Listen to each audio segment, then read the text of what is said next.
we have to get rid of that attitude, that sense that somehow I'm better than you. People are different. Difference is great. And diversity is about difference. We have these two words, equality and diversity. If we think instead about difference and fairness, that's a different approach then. That actually starts to say, I want to make sure that everybody is treated fairly. Hello and welcome to the Driven Female Entrepreneur podcast. I'm your host, Melitta Campbell, award-winning business coach, value whisperer, and founder of the Dream Clients Blueprint, your step-by-step guide to communicating your true value with confidence so you can attract more of your perfect fit clients. To help you attract more dream clients immediately, access your free training by visiting melittacampbell.com/training. On this show, each week I bring you practical advice and tried and tested techniques through my own experiences and those of other successful women in business. Our goal is to help you dream bigger and confidently achieve more in your business without feeling fake or burning out. My guest today is an award-winning speaker and was the founder of the UK Professional Speaking Association. However, in 2002, their speaking career almost ended when they made the difficult decision to transition and begin living life as a woman. Faced with considerable discrimination, they changed direction, completing a master's degree in gender research and establishing themselves as a gender expert. Today, they will be sharing some of the lessons they've learned from living and working as both a woman and now a non-binary person. Please welcome Rikki Arundel. Hi, Rikki, and welcome to the show. Great to be here, Melitta. I'm really pleased that you accepted my invitation to join us on the show today because I feel that as small business owners, we are really in there in society, and we have a bit of a responsibility and an opportunity really to make sure that everyone around us in the community feels safe and secure and included. And also, I think we have an opportunity to help shape culture change by demonstrating what it means to be equal, be inclusive. And why I invited you was because while that's often our intention, and I know the listeners of this show want to do the best by their clients, they understand that creating an amazing experience means understanding the clients and making sure everybody feels welcome. But from our initial conversations, often we don't have the language to do that. We don't know when it comes, particularly around the LGBTQ community and the trans community, a lot of the dialogue just isn't there. We're not used to it. It's not what we've been brought up with. And although we want to challenge those sort of so-called norms, knowing how to do that is difficult. And that's why I invited you on the show, because that's what you do for companies. You go in and help them understand, well, how do you be more inclusive? How do you spot your biases? How do you have a more inclusive language? So I'm really looking forward to our discussion today. And whoever is a client of mine, it doesn't matter to me. I'm not bothered if they're gay, if they're Arabic or whatever, but it matters to them. And Yes. The way I show up, the way I use my language can make them feel really welcome or really uncomfortable. And I would be none the wiser. So I really am looking forward to you helping us understand, how do we navigate this and how can we be a little bit more aware. But before we dive into all of that, I would love it if you could introduce yourself to the audience and let us into your story a little bit. How did you get to where you are today, and why is it that you do what you do? Oh, right. Yeah, well, that's a long journey because I'm not the youngest of people anymore.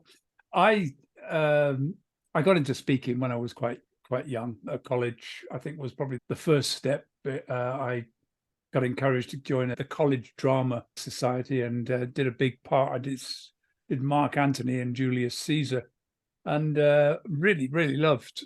I suddenly was sort of absolutely smitten by the whole thing, and ended up then going off to Butlins for the summer holidays to work as a redcoat.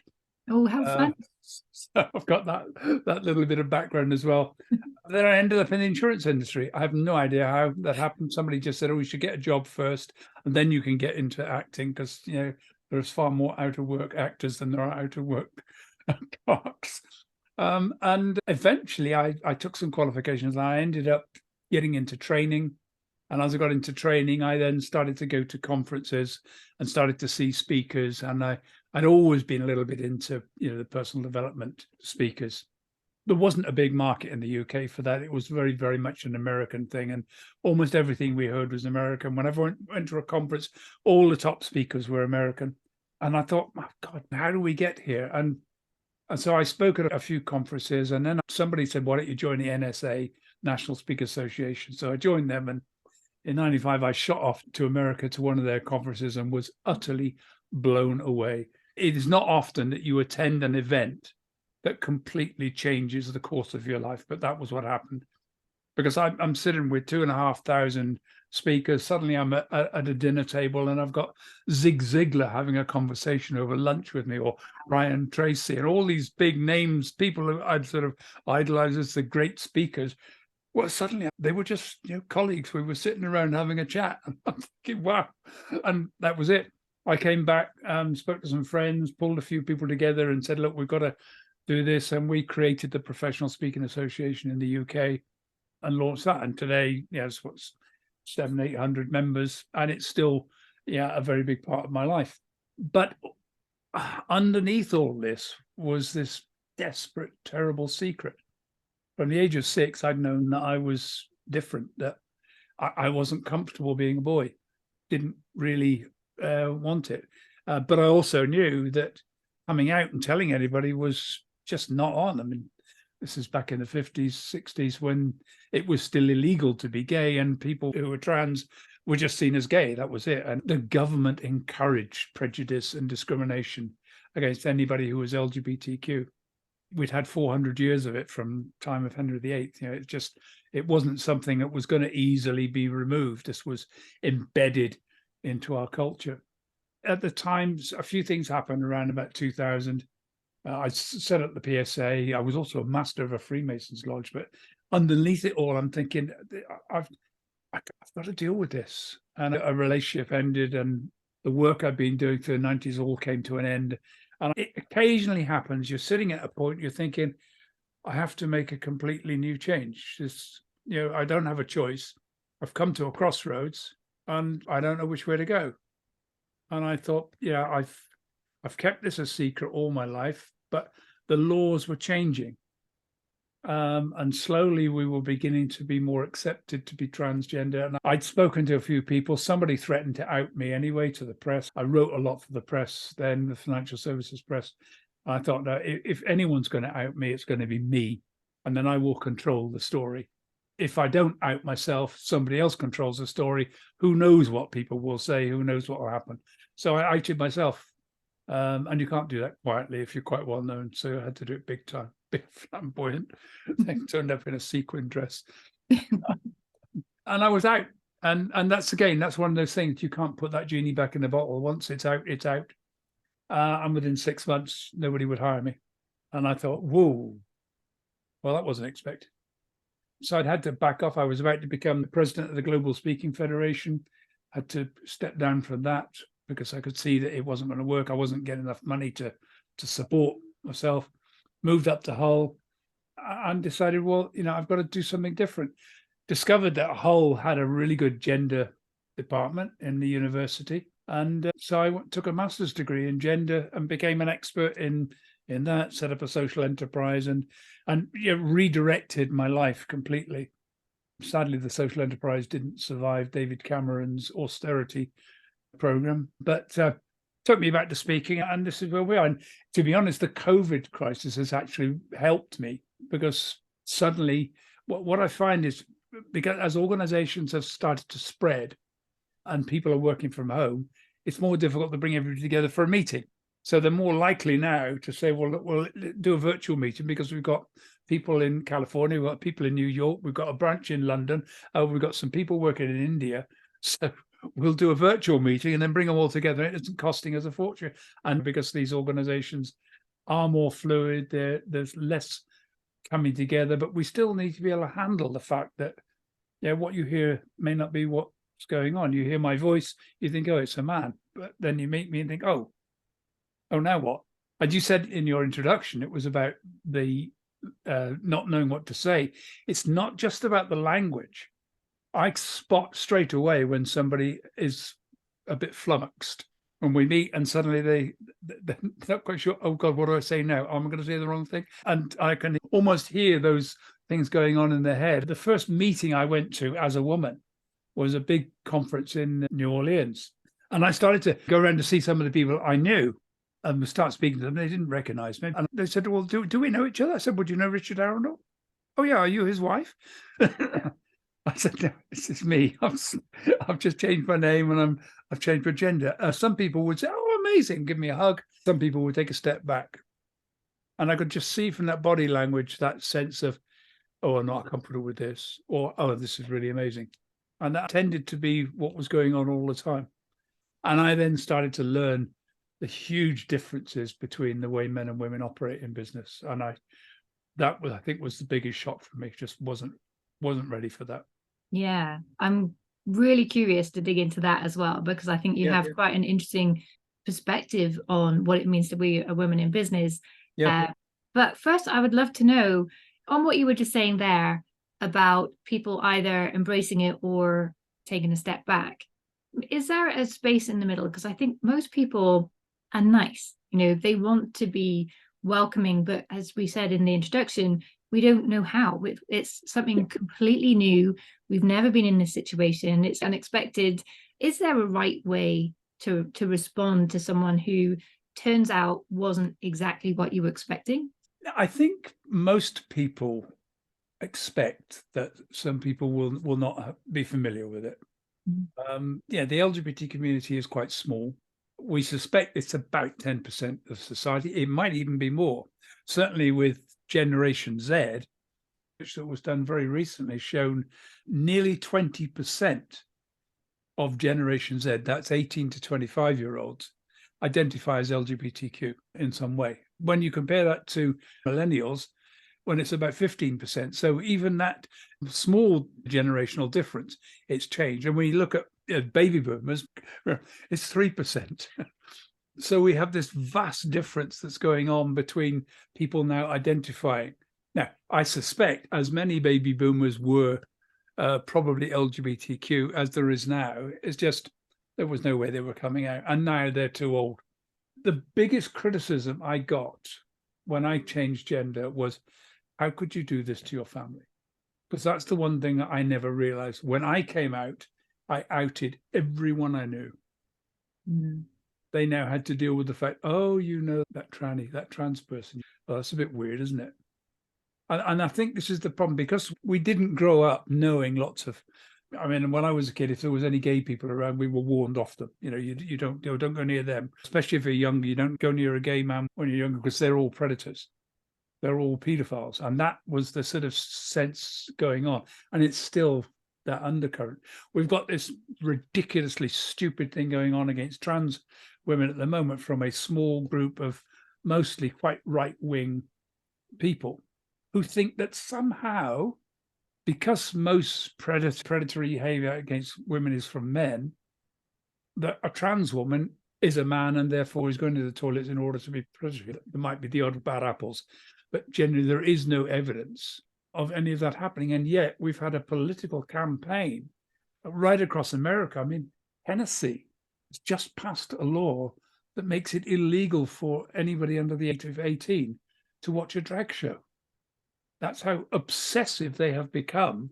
And they think you're watching a drag show somehow is sexualizing children. And so this undercurrent of anti-LGBT, anti-trans has been allowed to sort of come out. That the Trump years, Brexit, and that far-right attitude is very, very focused on a binary. Men are men, women are women, that's it. But the reality is we've got this middle ground that we're having to learn to engage with. And it's difficult. So our body language gives us away. I was speaking to a black friend of mine who said that it's exactly the same for her. She remembers walking into a shop, and she just walked into the shop, and she is a wealthy, very successful businesswoman. She walked into a fashion shop that, it wasn't a cheap shop at all. The staff treated her with utter disrespect as she walked in. Didn't say anything. It was just their body language, and the way they treated her was, oh my God, what are they coming in here for? They can't afford what we've got here. and that was the way they treated them. So I think it's not just about the language, as I said. It's very much more what gives away everything is our body language. So it's difficult. You can't just launch into a conversation about, oh my God, oh, you're trans. Or I don't particularly want to have a conversation about being trans. The first time I meet someone, could be trans, could be black, could be Muslim, could be, there's a whole bunch of things I could be which stand out, and which you suddenly find, oh, I have no experience in engaging with someone from this part of the community. Most white people don't have black friends, don't have, most Christians don't have Muslim friends. So we don't understand. I think I was very lucky going to university at the age of 50, because all of a sudden I was thrown into this young mix of multicultural, multi-everythingism. And suddenly I had to learn. Suddenly I'm speaking to people from all over the world, from different cultures. I met a black friend, really got to know her well, and then discovered that she was wife number 1 of 8 from a very wealthy South African man. That's very different. So I learned a lot and she said, oh, that's really, really good. She said, I get the big checkbook. I can go around the world and do what I want to do. So she has a really good lifestyle, and, and she's respected, amongst the, and I had to learn that it's a very different culture to our culture that we have, where, we expect 2 people in a relationship and nobody else involved. Now she's in a relationship where there are 9. Yeah. And I remember watching Tribe years ago, where someone from the UK would go and live as part of a tribe. Yes. Where they do have multiple wives, and they're like, oh my gosh, how shocking. By the end of it, they're like, we should all do this. How can one woman do all of these things? It makes total sense to have a wife team. Yeah. So I think the thing I would recommend to anybody is do something to start engaging with people from different cultures. Because once you've got a black friend and a Muslim friend and a Buddhist friend and a gay friend and a trans, your understanding of the communities that they come from changes. And you learn that these people are just people, and they just want to talk. They don't want their social identity to necessarily be the sole reason for which you have a conversation. Yeah, I think that's an interesting point, isn't it? To remember that people are just people. Yeah. And we always fear the unknown. That's normal. But the more we get to know these parts of our society that perhaps we're not so familiar with, it does start to break down those barriers. When you realize that, we're all just people with the same hang-ups, same all sorts of things in common that perhaps you hadn't realized at first. It's just getting to know these people and, as I say, having that conversation. Yeah, social identity is actually it's a big topic, and it's one I talk about quite a bit in all of my presentations now, because it is so important. Yeah, when I was younger, as a teenager, I was a rocker, leather jacket, motorbikes. I had a motorbike, but it was hardly ever on the road. But yeah, I was in that culture and community of bikers. And then I moved to London, and it was 1969, by which time the hippie movement was in full swing. So that was it. I became a hippie. And of course, while I was a rocker, we were battling on the south coast of England with mods. By the time I was a hippie, it was hippies versus skinheads, and we tried to avoid any battles there. And so slowly you move through these different cultures. My partner was a goth, but they tend to be quite exclusive. Mm-hmm.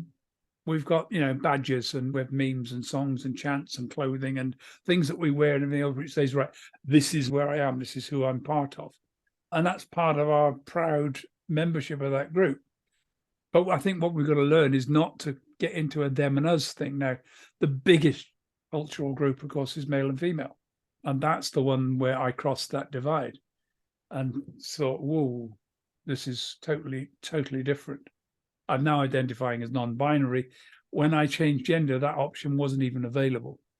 It's interesting. We're seeing more and more young girls identifying as non-binary.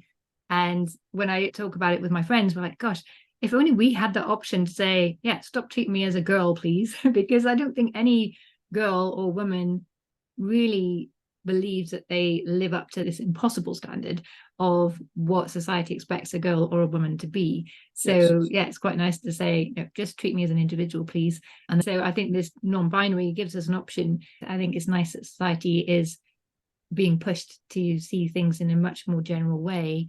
Yeah, And I mean, I was aware as a boy that, if a boy expressed femininity, you were going to get targeted and bullied, and that we enforce gender norms more ferociously than some of our most severe laws.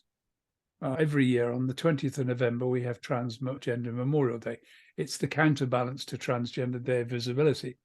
Transgender Memorial Day is recognizing and remembering all of those trans people in the previous 12 months and before who were killed just because they were trans. And most of those will be trans women. Some are children whose parents or fathers objected to them expressing femininity. It tends to focus just on trans, but I know that unfortunately there are gay boys that get caught in this as well because they're expressing femininity. 400 last year recorded, and that's just the ones that we recorded around the world. People murdered, brutally murdered, just because they're trans. as you say, it's a tiny minority of the population, really. So Yeah. that 400, you can think, well, it's horrific anyway. But when you put it in context, that's huge. It is huge. And we've had this year in the UK a young 16-year-old girl in Warrington stabbed to death in a park at 3:00 in the afternoon by two teenagers. We won't know the details of that till the trial in July, but yeah, that has really, really kicked off everywhere. It's just such a horrible event that this young girl suddenly is stabbed for no other reason than that she was trans. And that sort of level of harassment has got to stop. And unfortunately, it's been allowed to grow with this shift that we've seen politically. And that pendulum's got to swing back. And I just hope that it's beginning to swing now. But the only way to do that is to accept people. I don't know if you've seen the Virgin Atlantic advertisement that's been on this last year. I love it. Absolutely brilliant. The link to it in the show notes, because I think it's great. I show it in my workshops now. Say, look, just have a look at this. This is what a company can do to say to the world, we are inclusive. Yeah. And it wasn't just about LGBTQ, although that's the primary focus of that one. There's all sorts of people in it, and disabled people, etc. And you say, no, we're inclusive. If you work for us, you're fully inclusive. I think organizations doing that is really, really helpful, because that sends a huge message out to everybody saying, no, this is an inclusive organization. And that's what we want, isn't it? Even in our small business, we know now that if you are seen to be inclusive, you will be more profitable. You'll make more money. I can't say why it is, but we just know if you look at the companies that are openly inclusive, their bottom line is far better than similar companies that are not. Yeah. So are there any good examples of small companies who've made it clear that they're inclusive? There are ways that we can signal that we're inclusive and encourage more people to do the same. It's a big, relatively slow process to do this. Yeah, with solopreneurs, it's about the solopreneur. You are inclusive or you're not inclusive. Things that you can start to do automatically are to include in your marketing demonstration that you're engaging with a variety of different people from different cultures. So the fact that you've got me on your podcast having this conversation starts to position you as saying, look, I'm open to talking to all sorts of different people. So you will have some Black people on. And the moment you've got that sort of variety of different people being seen to be part of your product and your brand, that then says, oh, this is a very inclusive brand, which will encourage other people to want to engage as well. The speaking industry particularly has always been very, very inclusive as an industry. And the fact is that as speakers, often being disabled, being trans, all of these things actually can be the foundation of having a unique position. It was largely a white male industry for a long time.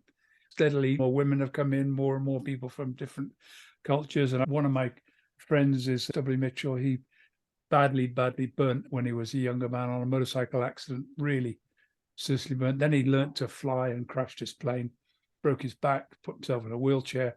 And he has become an unbelievable speaker because he's championed that whole issue of being disabled. And his message is not what happens to you that matters, it's what you do about it. Yes. So he demonstrates that with all those disadvantages, he has managed to change his life. And he inspired me because I met him before I changed gender. And this man's got, his whole hand was burnt off. So he's got like 2 stumps there. He's like a patchwork quilt. And the first time I'd ever met someone who had been badly burnt, and I was shocked. And I thought, well, I can't not see this. This is in front of me. This is, how do I deal with this? What do I do? What do I say? He said, Rikki, come sit down. Let me tell you my story. And he told me his story. And as he told me his story, within about 5 minutes, his appearance just blended in. And suddenly the power of this amazingly beautiful person shone through all that exterior. And suddenly all I could see was this amazingly beautiful man. And I thought, wow. And it just taught me. I thought, right, that's what I have to do. Yeah, I know Simon Weston. I remember seeing him at school when I was a child. Falklands War, where he was burnt. Yeah, exactly. But I just remember he was just so lovely. And just seeing him in the corridors, I always remember his smile, but I never really see the burn necessarily. And there's a girl, I don't remember her name, unfortunately, but she was on Junior Bake Off. And Junior Bake Off is amazing because often the kids who bake are the kids who have some kind of disease or issue or anxiety. So they're at home more, so they learn to cook. And this girl, she had elephantitis. So one side of her face was really overgrown. And when my kids saw her at first, I think they were like 5 and 7, they gasped like, oh my gosh. But then by the end of the episode, they were in love with this girl so much because they saw her for who she was. And then she actually won that episode and the whole show, and the kids were like jumping up and down on the sofas. They were so pleased for her.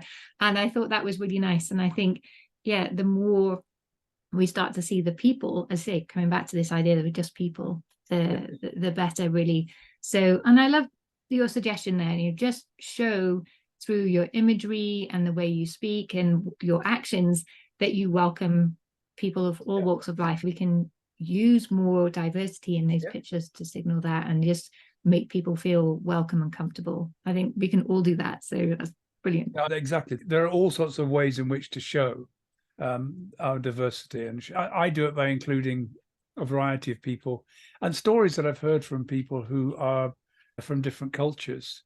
I will include those stories in my speeches where they're appropriate. I'm a big storyteller. It's my thing, which I learned from my dad. I didn't realize my dad was a huge storyteller. We lived in a pub. Spent most of my childhood living in a pub, and my dad spent most of his time in the bar telling stories to get to customers. And I hadn't realized I just grew up in a world of stories. And the interesting thing is that women and men tell different stories.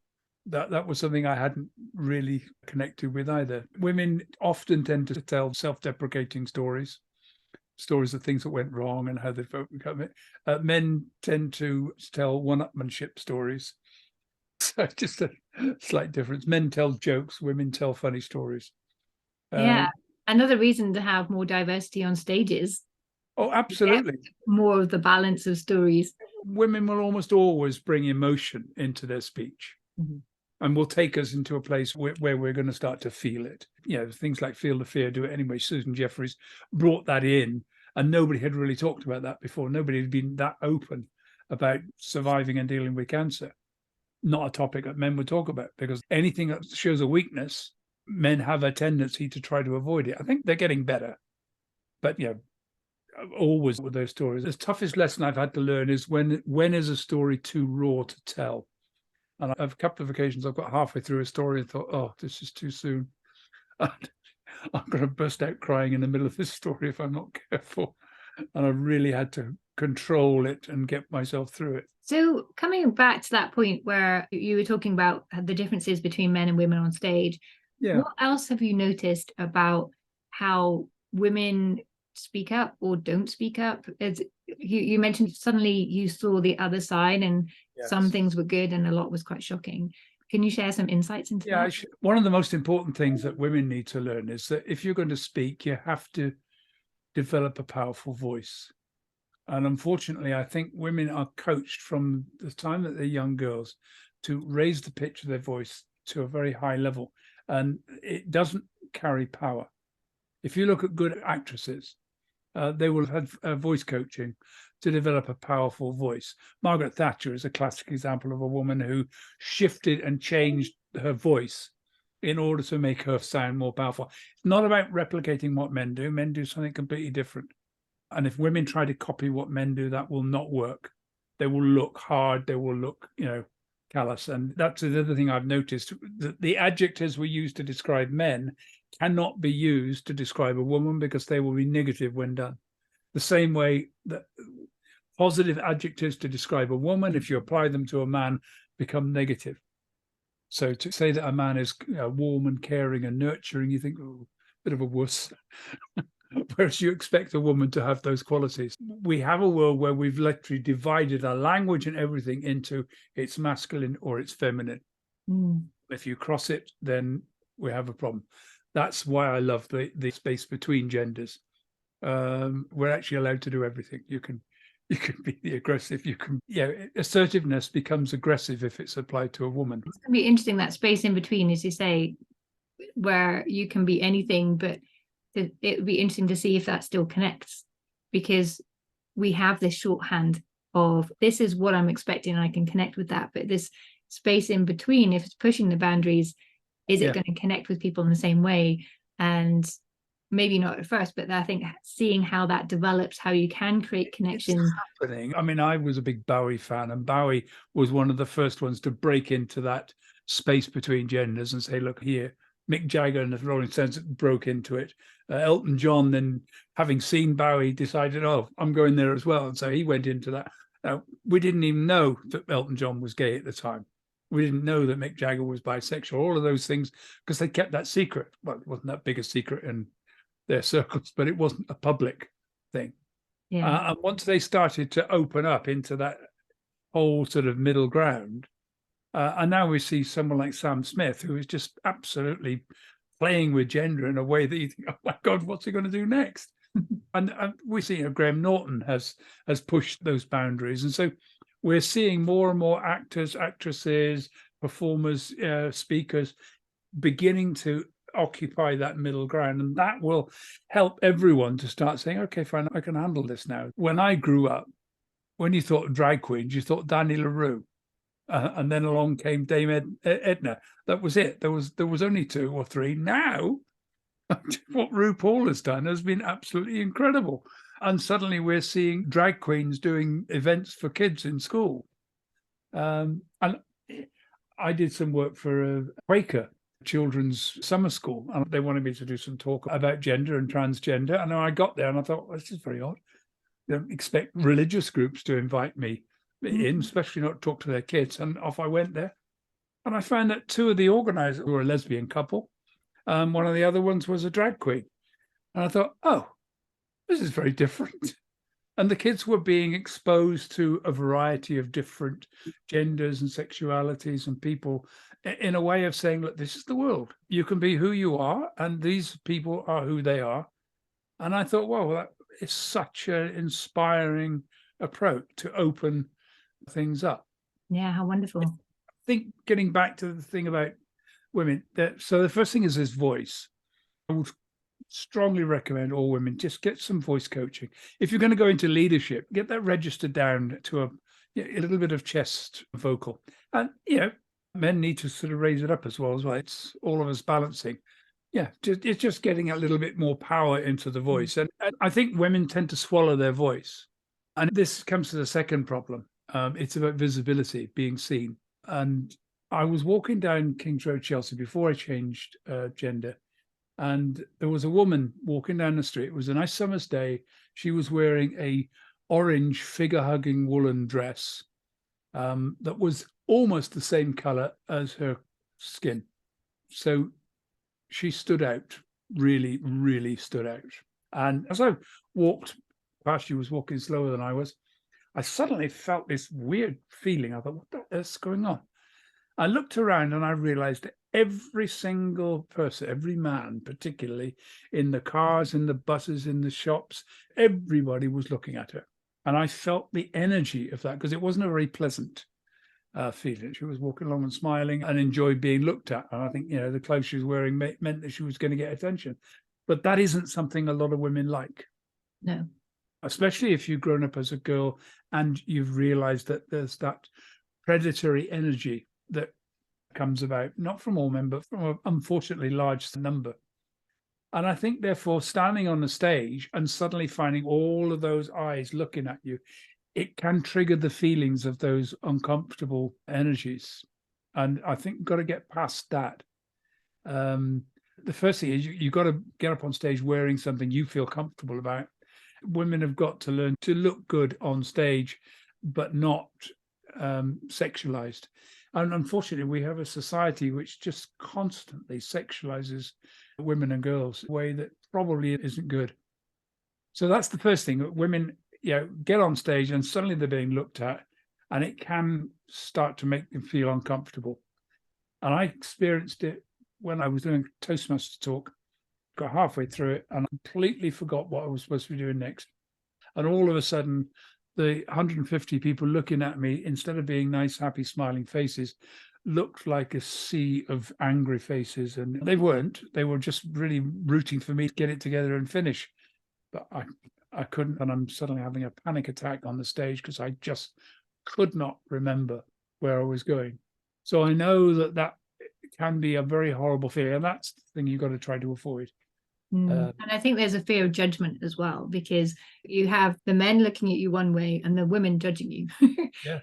Or you feel that that's the case. Often it isn't at all. I think it's sometimes helpful to remember the last time you were in the audience. Were you really judging the speaker? No, you were there enjoying it and, as you say, rooting for them. Yeah, but when we get on stage, suddenly we forget that. Yeah. And I watched somebody doing a presentation about art, and she decided to just sit down on the floor so nobody could see her and just narrate the pictures. And I thought, oh, silly. And it wasn't until a large picture came up that she needed to talk about. She stood up and started to point to various things. And suddenly she was in her element. And I thought, why weren't you doing that before? Because her whole energy changed. The whole presentation came alive because she was now engaged in that presentation, engaged in talking about the art, talking to the art, and helping us to see what was going on within this quite complex picture. I've run Toastmaster clubs. I haven't done for a long time now, but I set up 3 Toastmaster clubs, and I saw women come in who were absolutely terrified. I mean, one woman, literally, her whole body would go bright red right up to her chin. I've seen her once back away from the audience and fell through some French windows at the back of the room behind a curtain, because she was just trying to psychologically get away from the audience. 5 years later, she was the governor of the district and became a really, really good, very competent speaker.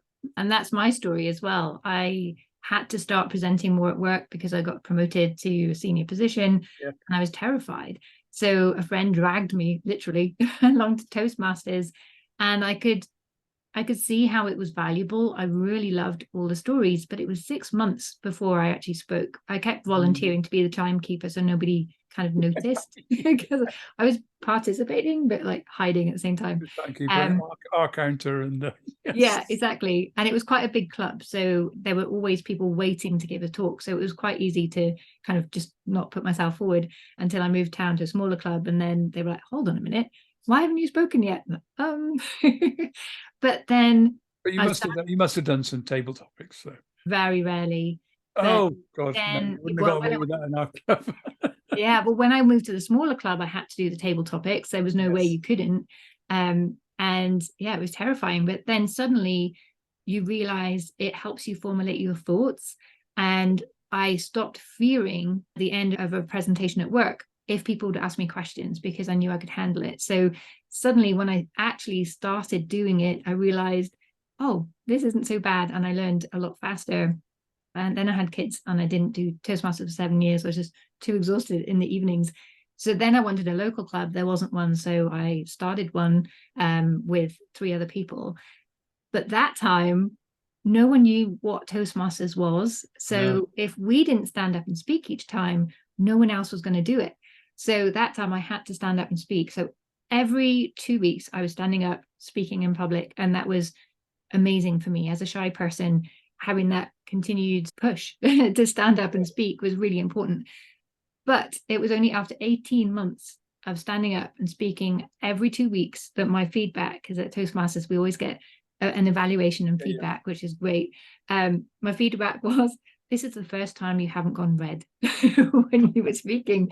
So we sometimes think we should be able to stand up and do this naturally. And if we can't, we're not a speaker. But I don't think that's true at all. We all have these incredible stories. We all have amazing life experience, but we have to push ourselves out there and do it consistently. I recommend that all women who want to, if you want to run a business, if you want to do anything where you're going to have to be seen to be leading, I say your own business or somebody else's, join a Toastmasters club or other form of speaking club. It isn't about becoming a professional speaker or anything. In fact, the reason I set up the PSA was because Toastmasters can't take you that step into being a professional speaker, but the confidence that you learn, the management skills you learn, and giving evaluations teaches the brilliant management skill of how to give feedback to somebody in such a way that will inspire and encourage them to perform better. Because so often what happens is that managers give feedback that demotivates and demoralizes somebody, if you've done something wrong. So learning how to be able to say, yeah, I really like what you did there. I thought that could have been a bit better there, but overall, you did a good job. That sandwich is such a skill that you need to learn in so many walks of life to be able to empower other people. Yeah. And that skill is something that's got me invited to be a TEDx coach for 2 different events, to be a judge at different events. I was a judge at Grant Cardone's event in Las Vegas a couple of weeks ago. Oh, wow. With 40,000 people in the audience. And so that skill has really helped me so much. And I do free pitching sessions for entrepreneurs once a month where they can come and get this evaluation, because you don't get it anywhere else. No, you don't. So yeah, everybody sign yourselves up for Toastmasters. It really is amazing. Yes. And it's cheapest presentation coaching you're ever going to get. Oh, you'll never get presentation coaching at that price. Yeah, but it's the long term. If you need to do, you've got to do a keynote speech and you need to make it good, you're not going to get that from Toastmasters. Then you're going to have to come to someone like me. Are there any other ways that you've noticed that women are giving away their power or not speaking up or not showing up in the way that they could do, that you think if they only saw this the way I see it, then everything would change for them? Yeah, there is a problem that and I think all women will have experienced it, that people with stronger voices will overtalk you in meetings and you don't get to put your message out. And I think there is a fear of that I'm going to be judged. If I'm too pushy, people won't like it. And sometimes you've just got to be pushy. You've got to push your message through. And that, again, comes from that level of confidence of being able to say, this is what I think, this is what needs to be done.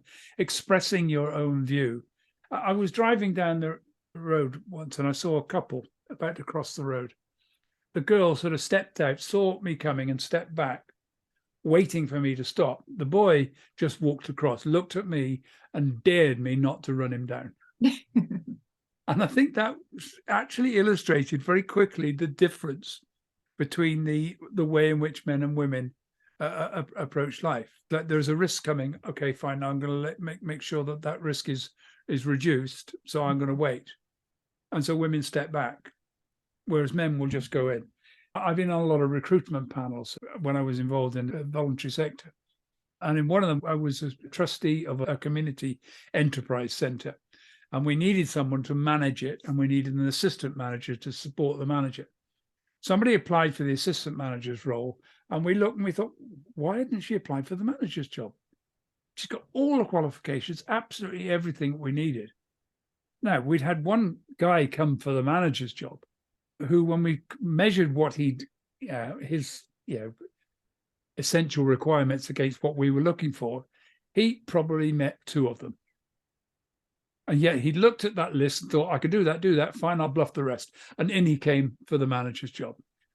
The woman came in, she met every single one of the essential requirements and more, but she didn't have one of them. There was one of the essential requirements. She said, well, I haven't done that. And we thought, oh. And I think this is the problem, that instead of looking at a job as a potential for growth, they're looking and thinking, right, can I do everything?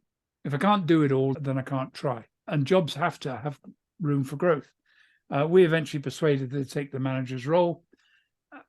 And she eventually resigned because she said, I just felt so stressed all the time that I was going to get this wrong, that I was going to make a mistake, that somebody wasn't going to handle it. And it's that self-critical, the modern term now that everybody's talking about is imposter syndrome. And I think that's the feeling of, I shouldn't be here. This is above my pay grade. They are quite capable of doing it. They could do the job. You make decisions, and sometimes decisions are wrong. Okay, that's it. We expect that. Yeah.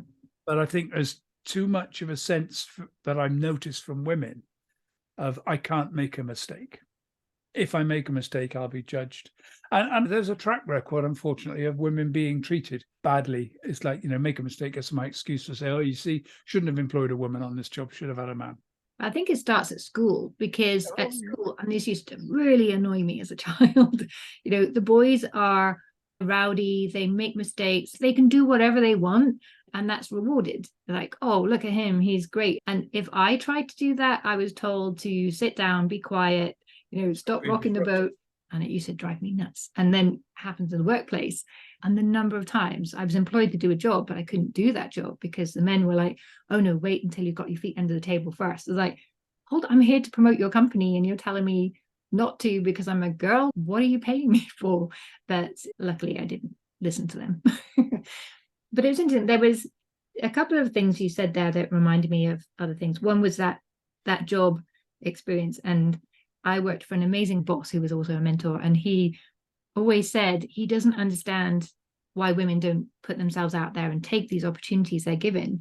And he said, don't they understand? You should never take a job you know how to do. But as you said, it's boring. There's no growth in that. Always go for a job where you think, well, I can do a bit of it, so let's grow into that role. But then make sure that they have a support framework to help them succeed and mentor them through their mistakes, so they don't feel that these mistakes are confirmation that they don't belong, but these mistakes are confirmation that they're trying, they're learning, they're moving in the right direction. Yeah, you make a mistake and you learn from it and you move on to the next bit. Yeah, and I think that's what I love as a business owner. You have to learn that. If you don't figure out that failures are good, you won't get very far at all. And the other thing was, we mentioned RuPaul earlier, and in his masterclass on masterclass.com, there was one thing he said that really stood out for me. And I got my kids to watch his masterclass on this as well. And he said, you will never be confident. You will never live into your purpose. You will never be able to be the person you are meant to be and have that impact if you don't first know who you are and you don't understand the value in who you are.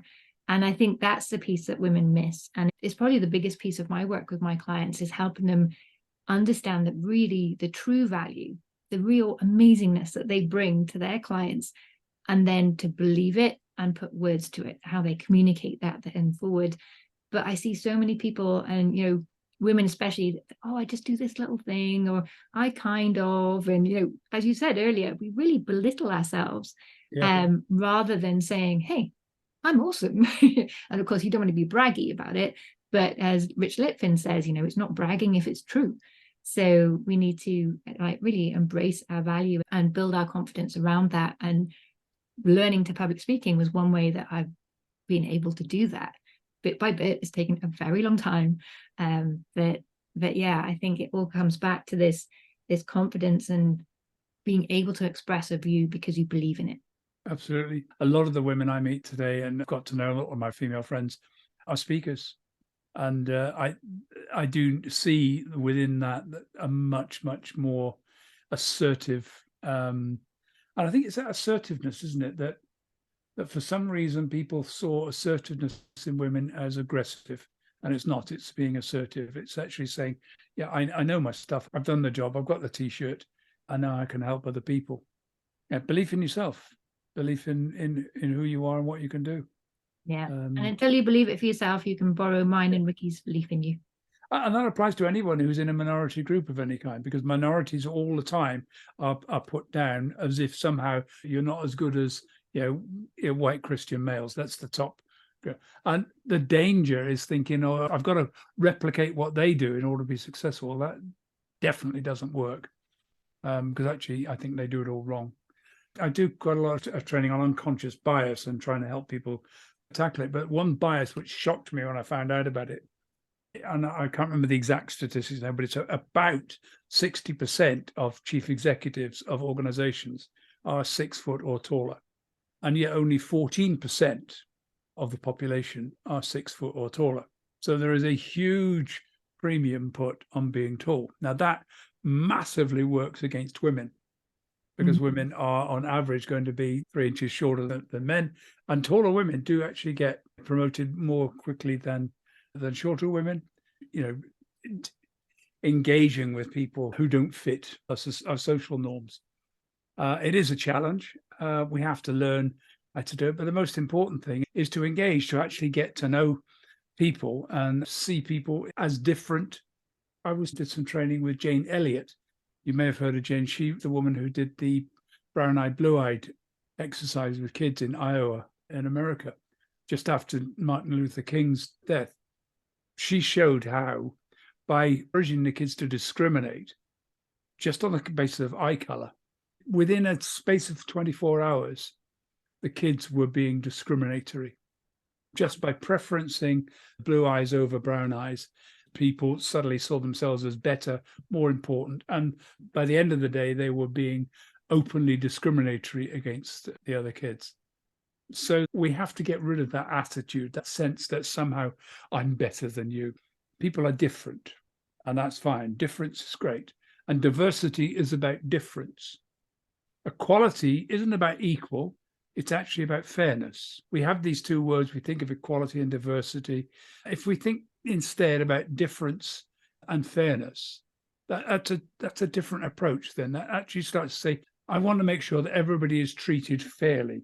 That means we have to look at social identity and how we treat people who are different in a fair way, and look at our unconscious biases that will lead us to make unfair decisions and unfair judgments. And it's all about looking at those unconscious biases.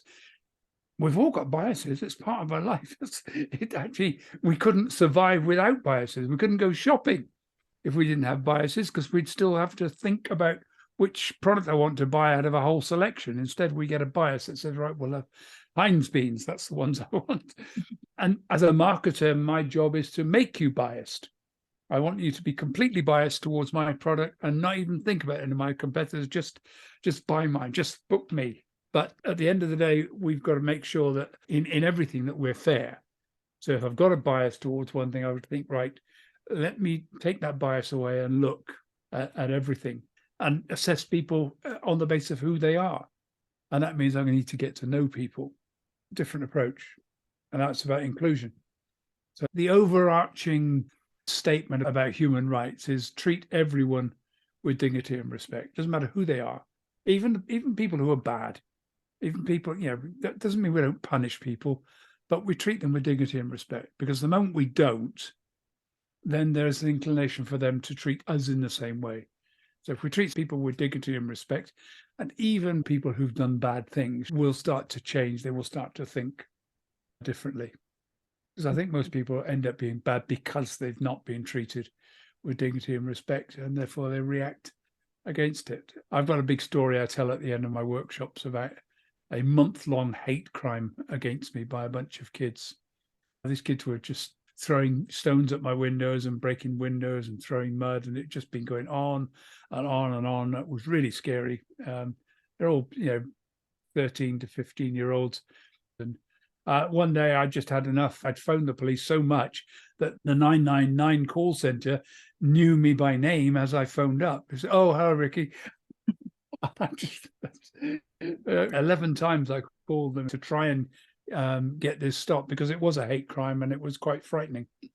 And I just went out and I just grabbed a metal pole. I was going to hit them. They were riding past my house on bikes, throwing mud. And I said to this kid, mud all over his hand, I said, why are you doing those? And he said, woo. I said, come here. And he said, no, you've got a big pole. I said, all right, I'll put the pole down. And before I knew what had happened, I had about 20 kids all around me, and I'm doing a transgender awareness workshop on the green outside my house. And it was all over. Yeah. If I'd hit them, that would have actually made it far, far worse. But by treating them with dignity and respect, by actually saying, look, okay, let me explain. I'll answer all your questions. And they would say, well, are you a man or a woman? Did you wear this? Yeah, have you had it cut off? All the kind of questions that kids with no filters ask. And I dealt with it.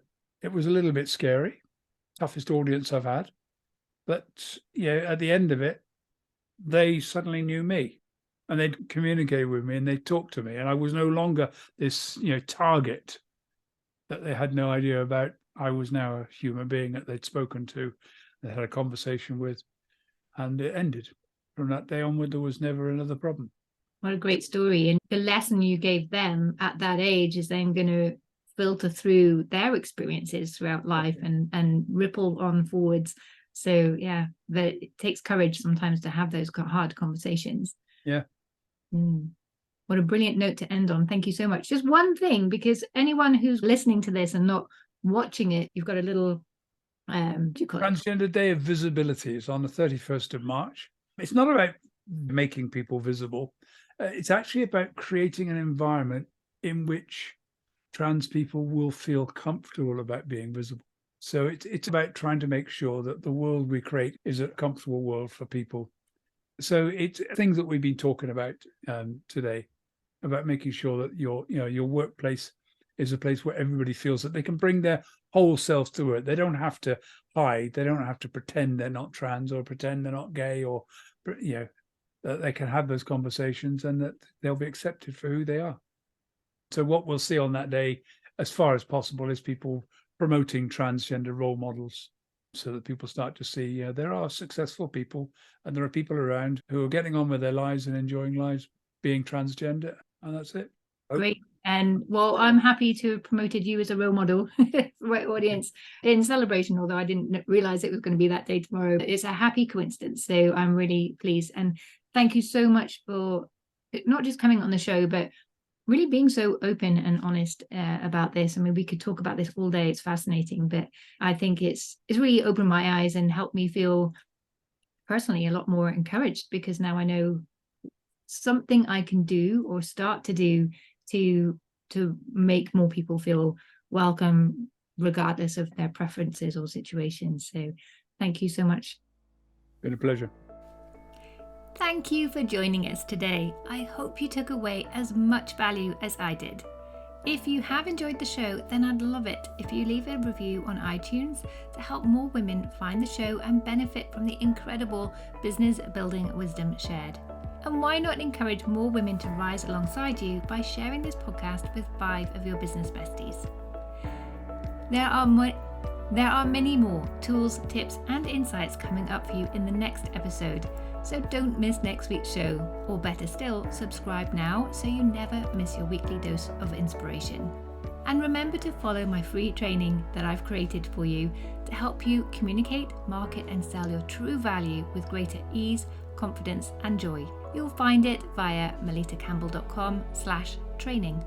I've been your host and business coach, Melitta Campbell, and I look forward to meeting you in the next episode.